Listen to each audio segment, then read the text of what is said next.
The Druid said, "You are a Turing machine." Let's analyze his statement.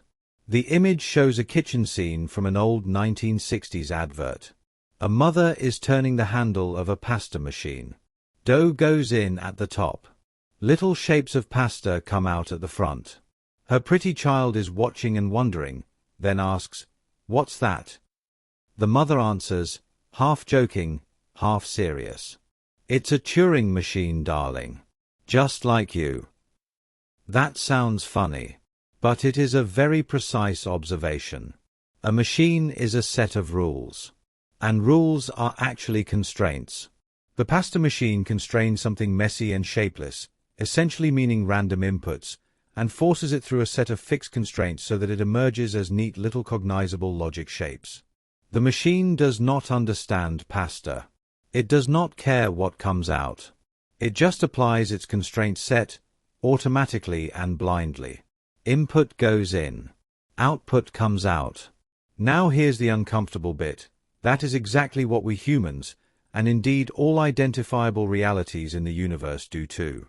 Humans are machines in the sense that things happen to us, our bodies and brains have built-in constraints, indeed processing rules.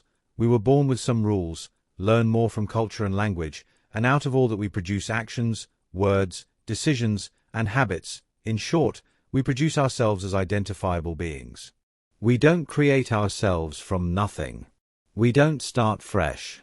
We gradually shape ourselves by applying our innate and self-imposed constraints.